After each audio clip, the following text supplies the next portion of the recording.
जय हिंद फ्रेंड्स, मेरा नाम अजीत सिंह और ये मेरा यूट्यूब चैनल है दद्दा की खरी खरी। आज हम आपको एक और कहानी सुनाने जा रहे हैं, एकदम ट्रू स्टोरी, सच्ची कहानी। एक लड़की थी, केंद्रीय विद्यालय में पढ़ती थी। पढ़ने में थोड़ी ऐसी ढीली ढाली थी, बचपन में पर्सनैलिटी भी ढीली ढाली सी थी, अक्सर बीमार रहती थी। बचपन में उसके पैर जल गए थे किसी छोटे से के एक्सीडेंट में, तो अब फर्स्ट क्लास 1 में केवी में फेल हो गई। खैर केवी में उन दिनों भी ये सिस्टम था, आज भी है शायद, कि 5th तक बच्चे को फेल नहीं करते। तो अब क्लास 1 में फेल हो गई तो उसको 2nd में प्रमोट कर दिया। फिर 2nd 3rd में भी ऐसे ही फेल पास होते हुए 5th में आ गई और 5th में भी फेल हो गई। तो अब 5th तक तो प्रमोट कर देते थे सब लोग। उसमें रिजल्ट में होता था कि रिजल्ट आता था, रिजल्ट में हर सब्जेक्ट में लाल स्याही से गोला लगाया जाता था और उसमें लिखा जाता था failed in all subjects but promoted to the next class. 5वीं तक तो सब ऐसे 5वीं में पहुंच गई। फिर 6ठी में लिख दिया गया फेल्ड। तो तब अब क्या हो, तो तब पेरेंट्स पहुंचे स्कूल कि अरे मैडम चलो फेल हो गई तो क्या प्रिंसिपल साहब से रिक्वेस्ट किया, अरे सर थोड़ी हम अब ध्यान देंगे, ये हो करके उसको किसी तरह 6th में प्रमोट करा दिया सब।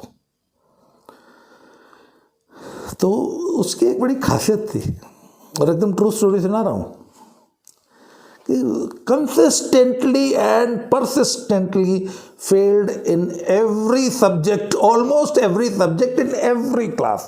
अब क्या शानदार एकेडमिक रिकॉर्ड था लड़की का। 6th में भी फेल हो गई तो अब 7th में आई। तो 7th में जो है वो हिंदी इंग्लिश सोशल स्टडीज में तो किसी तरह 35-39 नंबर लेके पास होने लग गई। मैथ साइंस में फेल, और अगर केवी का नियम था कि 2 सब्जेक्ट में फेल तो फेल।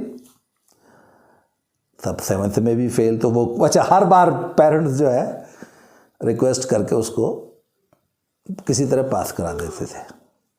अच्छा एक चीज़ आप ध्यान देंगे कि जो बच्चा अपने क्लास में कंसिस्टेंटली एंड परसिस्टेंटली, मतलब एकदम नियम से क्लास में फेल होता है, उसका क्लास में कितना मजाक उड़ाया जाता है। शायद मेरी ये वीडियो देख के बहुत सारे लोग इस सिचुएशन से रिलेट कर पाएंगे कि फेलियर्स को किस निगाह से देखा जाता है हमारे स्कूलों में।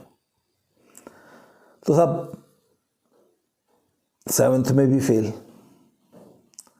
8th में भी फेल, और हर बार रिक्वेस्ट करके हाथ पैर जोड़ के। अच्छा एक बड़ा अच्छा था कि केवी में ना आमतौर पे जो आर्मी कैडेट्स होते हैं उनको हर 2 साल में जो है स्कूल चेंज हो जाता है तो पिछला रिकॉर्ड धुल जाता है। तब एक स्कूल में आपने 1 या 2 बार ही रिक्वेस्ट करी, हाथ पैर जोड़े, साल 2 साल में स्कूल चेंज हो जाता है। तो हर बार नया स्कूल होता है तो वो पास कर देते हैं। मान लो उनको ये नहीं मालूम, अगर एक ही स्कूल में रहती तो वो कहते कि अरे ये तो 7 साल से लगातार फेल होती है, आज तक कभी पास नहीं हुई। खैर जब 7th में फेल हो गए तो वही किसी तरह 8th में ले गए। और जब 8th में ले गए और 8th में भी अब उन्होंने तो कसम खा रखी थी। अच्छा फेल होती थी मैथ साइंस में, तो साहब 8th में भी जब फेल हो गए तो फिर पेरेंट्स का तो एक काम था, जब रिजल्ट आना है तो पेरेंट्स ने जाके उसको किसी तरह हाथ पैर जोड़ के पास कराना है।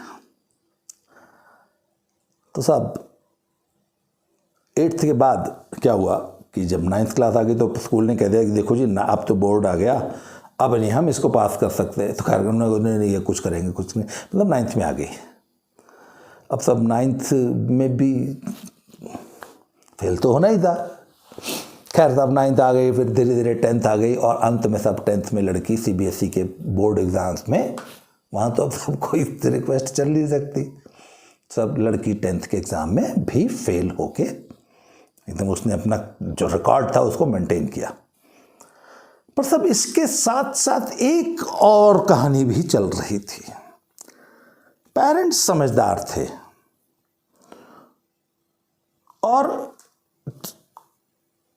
पेरेंट्स अपने बच्ची के एरियाज ऑफ इंटरेस्ट और टैलेंट को पहचानते थे।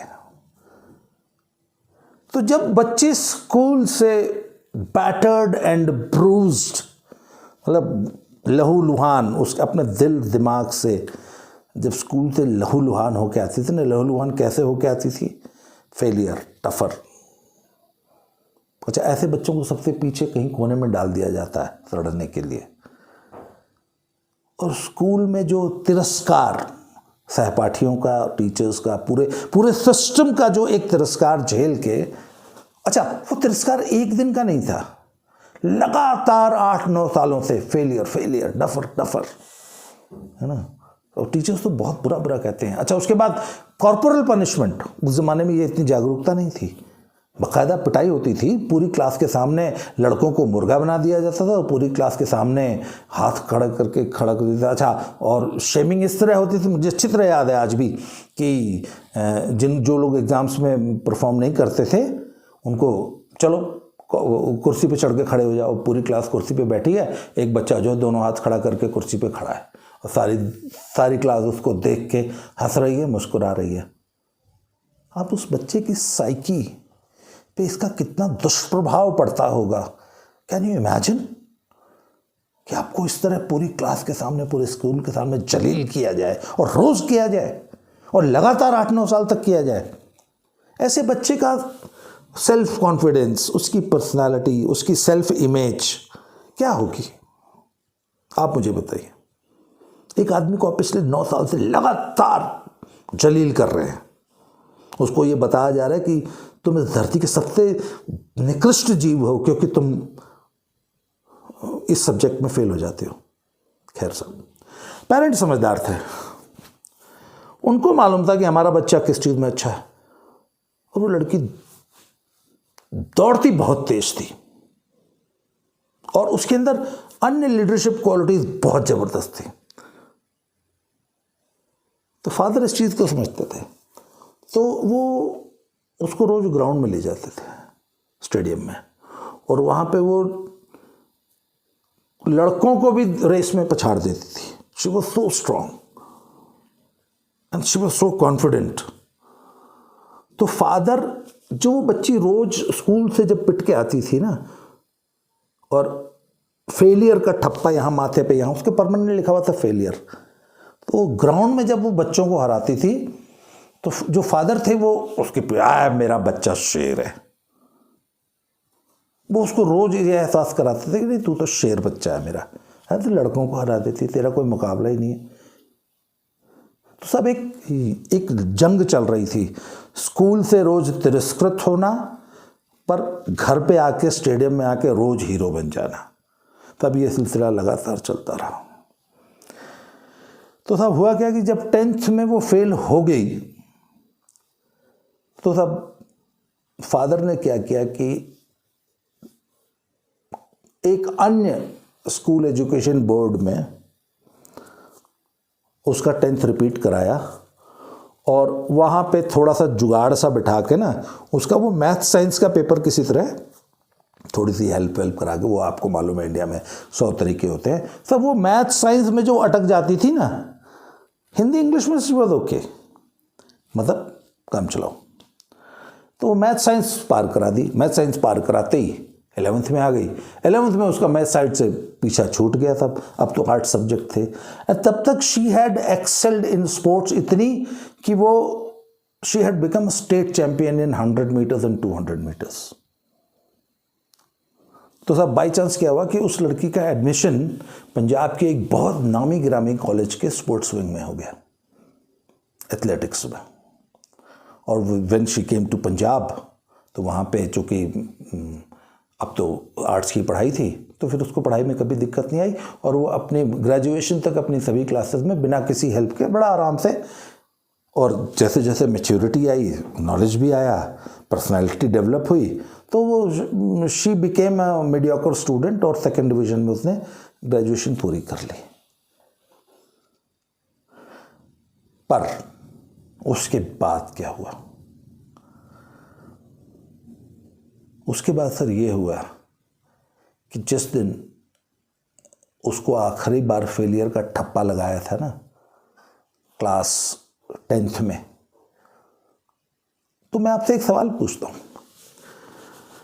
कि सर अगर पेरेंट्स ने इस सिस्टम से किसी तरह उस लड़की को ना निकाला होता और वो उसी तरह वापस 10th का एग्ज़ाम CBSE बोर्ड से देती रहती, तो आज उस लड़की का क्या फ्यूचर होता?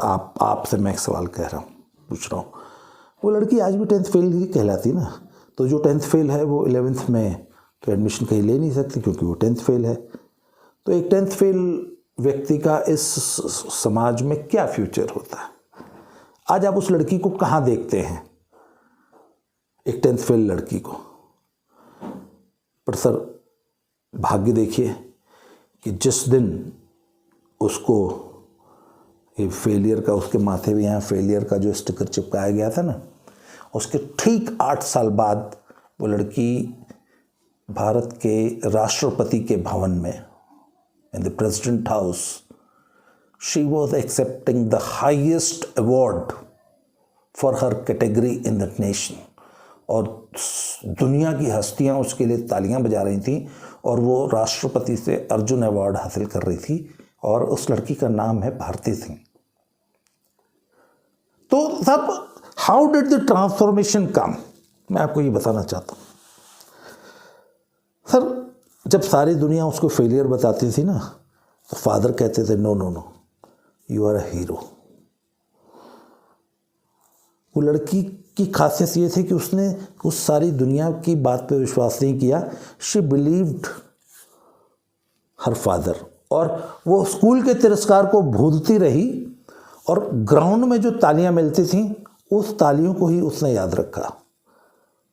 और फिर एक समय ऐसा आया कि वो एथलेटिक्स छोड़ के वेट लिफ्टिंग में आ गई, और वेट लिफ्टिंग में पहले ही साल में she became the state champion, she became the national champion. अगले साल उन्होंने नेशनल रिकॉर्ड बनाया, और उसके बाद वो अगले 10-12 साल तक लगातार नेशनल चैम्पियन रही। एशियन गेम्स में 2 बार मेडल लिया, वर्ल्ड चैम्पियनशिप में 1 मेडल लिया, 1 बार वर्ल्ड रिकॉर्ड बनाया, कॉमनवेल्थ गेम्स और कॉमनवेल्थ चैम्पियनशिप में मेडल्स लिए। एशियन चैम्पियनशिप्स के मेडल्स तो याद ही नहीं है कितनी बार लिए होंगे। And then one day she was awarded with the Arjuna award, Bharat में खिलाड़ियों के लिए सर्वोच्च पुरस्कार। तो sir what is the moral of the story? The moral of the story ये है कि उसको फेल कौन घोषित कर रहा था? CBSE। और CBSE में कौन कर रहा था? हमारे देश के शिक्षाविद। और 1 साल फेल नहीं किया, लगातार 10 साल तक उसको फेल करते रहे। और ये तो वो बात हो गई ना कि जौहरियों का एक समूह एक हीरे को उठाता है, उसकी बाकायदे अच्छी तरह जांच करता है, और एक आदमी नहीं करता, 10, 12, 15 लोग मिलके उसको पूरा इंस्पेक्ट करते हैं और फिर लिख देते हैं कि नो ये तो कोयला है। फिर अल्टीमेटली एक दिन पता लगा कि सब वो तो देश का सबसे बेशकीमती हीरा था। तो अब आप मुझे बताइए कि जब 10 लोग मिलके एक हीरे को कोयला घोषित करते हैं, तो उसमें गलती उस हीरे की है या उन 10 जौहरियों की है जो बंदर की तरह उसको एवेलुएट कर रहे हैं, जिनको ये पता ही नहीं है कि ये सचमुच कोयला है या हीरा है? And they are experts. वो जो शिक्षाविद जो CBSE में बैठे थे, जो उस स्कूल के जो टीचर्स थे, why could not they recognise the talent of the child? अच्छा, लड़की ने सिर्फ स्पोर्ट्स में एक्सेल नहीं किया, ग्रेजुएशन किया, central industrial security force CISF में एज अ सब इंस्पेक्टर भर्ती हुई। वहाँ पे जब वो ट्रेनिंग पे गई तो she was the leader of the parade. Parade को लीड, परेड पता है कितने बड़े ग्राउंड में होती है? 1 किलोमीटर लंबा चौड़ा ग्राउंड होता है, उस ग्राउंड में पासिंग परेड होती है, और उस इतनी बड़ी परेड में इतने सारे डिग्निटरीज बैठी होती हैं।